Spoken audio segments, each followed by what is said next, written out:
Faut-il s'entraîner le jour de Noël? Faut-il faire du vélo le 25 décembre? Que font les professionnels? C'est la question à laquelle nous allons répondre tout de suite sur Cyclisme Attitude en étudiant le carnet d'entraînement de différents coureurs cyclistes, de différents champions, comme par exemple Thibaut Pinot, Romain Bardet ou encore Remco Evenepoel et Tadej Pogacar, ainsi que d'autres, bien entendu, puisque certainement que vous vous posez cette question: que dois-je faire le 25 décembre après avoir peut-être bien mangé le 24 décembre? Alors on peut voir que Thibaut Pinot, lui, le 24, et pour répondre à cette question, nous allons prendre le carnet d'entraînement du mois de décembre 2022 de coureurs cyclistes en activité en 2023. Le 24 décembre 2022, Thibaut Pinot est sorti, il appelle même cette sortie la classique de Noël, donc ça veut dire que le 24 décembre,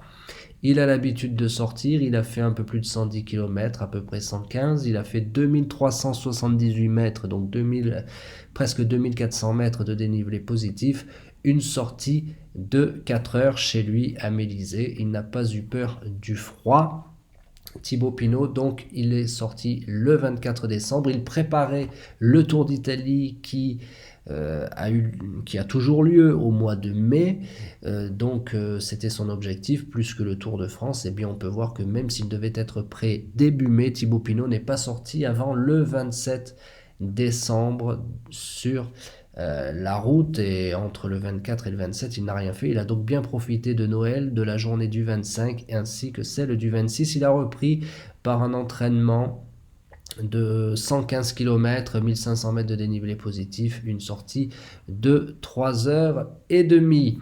Qu'a fait Romain Bardet au mois de décembre 2022? Est-ce qu'il est... Alors lui, au mois de décembre 2022, il ne préparait pas le Tour d'Italie au mois de mai, mais le Tour de France qui avait lieu au mois de juillet. On peut voir qu'il n'est pas sorti seul. Le 24 décembre, il est sorti en compagnie de l'un de ses voisins, Rémi Cavagna. Romain Bardet donc est bien sorti le 24 décembre 2022. Il a fait une sortie de 180 km, énormément de dénivelé, presque 4000 mètres de dénivelé, donc, et 6 heures de vélo. Il a donc fait presque l'équivalent d'une étape de haute montagne du Tour de France, 180 km le 24 décembre. Le 25 décembre, il n'est pas sorti, il n'a repris l'entraînement que le 26 décembre par une sortie de 100 km, comme vous pouvez le voir, donc 105 km, 1740 mètres de dénivelé positif, une sortie de 3h10, donc 3 heures de vélo, 100 km, un peu plus que 1500 mètres de dénivelé positif. On peut dire que ça peut aller.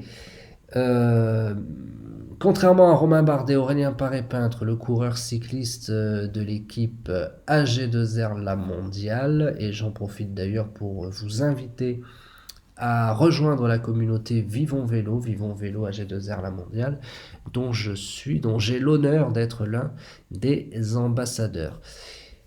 Aurélien Paré-Peintre, donc au mois de décembre, lui, il a gagné une étape du Tour d'Italie au mois de mai 2023. C'était son objectif de l'année, le Tour d'Italie. Il fallait donc qu'il soit prêt au mois de mai.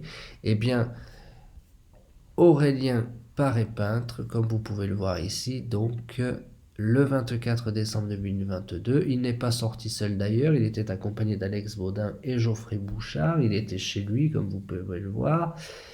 Il a fait une belle sortie foncière, donc alors est-ce que c'était de l'humour ou est-ce qu'il faisait vraiment beau? Si vous êtes de la région et que vous vous souvenez de quel temps il faisait ce jour-là, n'hésitez pas à nous le dire. En tout cas, lui aussi a fait une très grosse sortie pour le 24 décembre, jour du réveillon.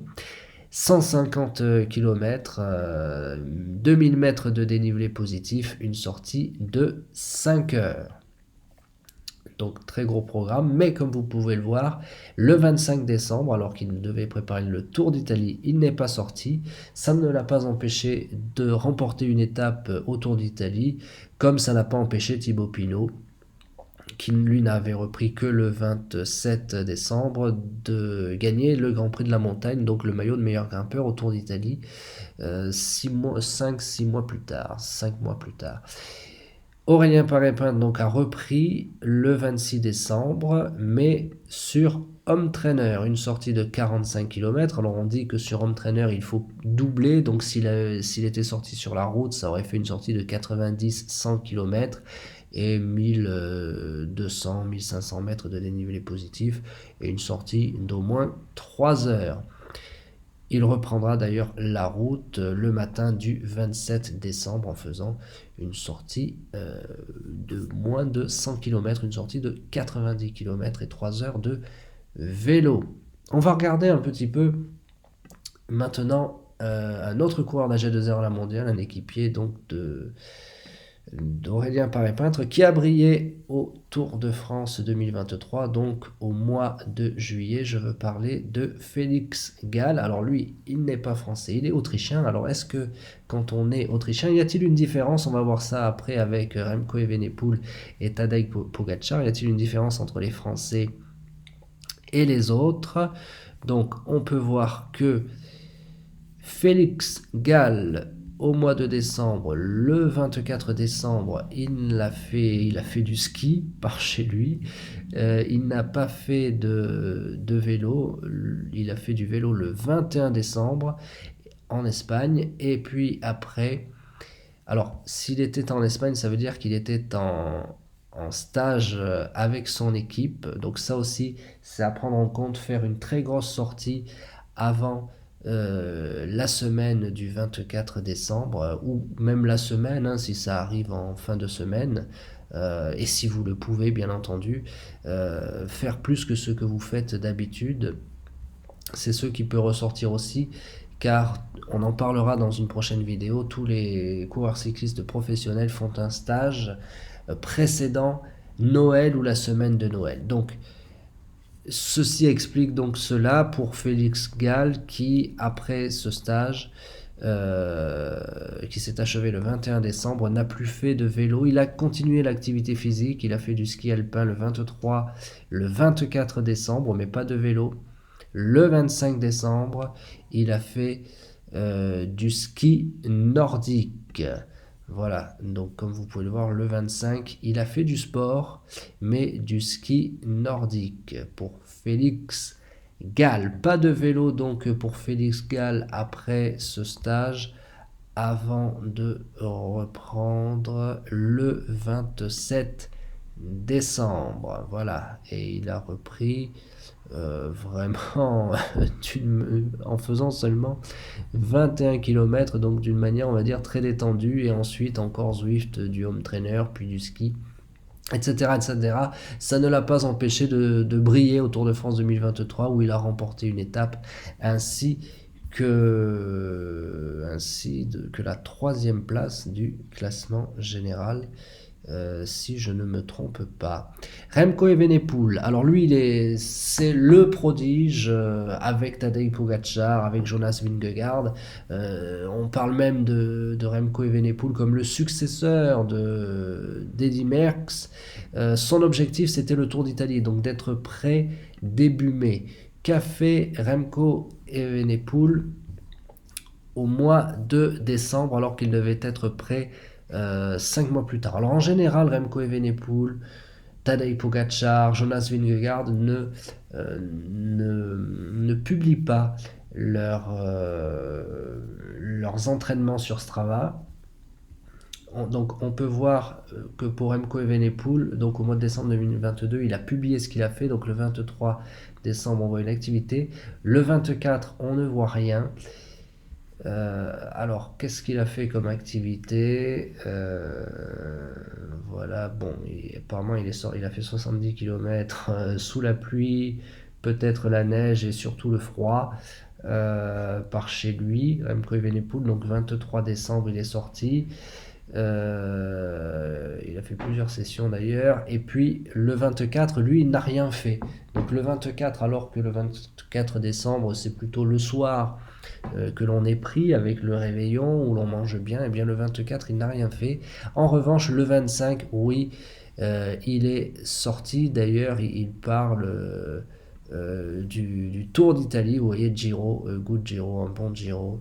Donc, préparation. Donc du Giro, une sortie de 102 km, 700 mètres de dénivelé positif, une sortie de 3 heures pour Remco Evenepoel le 25 décembre, donc pour préparer ce Tour d'Italie qu'il voulait absolument gagner. Tadej Pogačar qui ne publie pas ses entraînements en général. Là on peut voir qu'il les a publiés. Donc, enfin, après, je pense qu'il ne publie pas tout parce qu'on voit le 20 décembre et puis on voit le 28 décembre. Donc ça, c'est à prendre avec des pincettes car en général, Tadej Pogačar ne publie pas ses entraînements. Par exemple, si vous regardez là pour le mois de décembre 2022, vous voyez bien donc qu'il n'y a pas tout. On a le 16 2023, pardon. On a le 20 décembre, on a le 16 décembre. On a vraiment rien. Donc du compte de Tadej Pogačar, on voit qu'il est sorti avec Nils Politt. Mais enfin, on voit rien du tout. C'est quelqu'un qui ne publie pas, comme Jonas Vingegaard, comme Julian Alaphilippe par exemple. Donc qu'est-ce qu'on peut tirer de cette conclusion? Eh bien, c'est que les coureurs cyclistes professionnels sont en stage avant Noël, dans la semaine qui précède Noël ou même jusqu'à quelques jours de Noël. Et c'est peut-être pour ça qu'ils ne sortent pas. Donc le mieux c'est de faire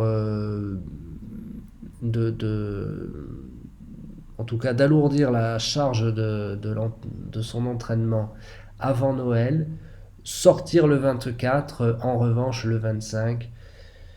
Sortir le 24 au matin, ça peut ne pas déranger. Ensuite, vous avez tout l'après-midi pour vous, pour préparer le réveillon. Et puis, ensuite, le 25, vous pouvez profiter de votre famille. Comme ça, vous êtes là le matin pour ouvrir les cadeaux si vous avez des enfants, par exemple. Vous êtes à l'heure à midi ou à 1h de l'après-midi, midi et demi ou 1h de l'après-midi, selon l'heure à laquelle vous êtes attendu pour le repas de midi. Et puis ensuite, vous profitez donc de votre famille. Le 25 décembre, vous voyez que beaucoup de coureurs cyclistes professionnels font ça, hein, ils profitent de leur famille le 25 décembre et ça ne les empêche pas de s'imposer donc dans de très grandes courses comme le Tour d'Italie ou le Tour de France par exemple. Ça ne les empêche pas de briller le reste de la saison. Je vous dis à très vite, passez de très bonnes fêtes de Noël. On se retrouve pour une prochaine vidéo et d'ici là, bonne route, joyeux Noël et surtout gardez la cyclisme attitude.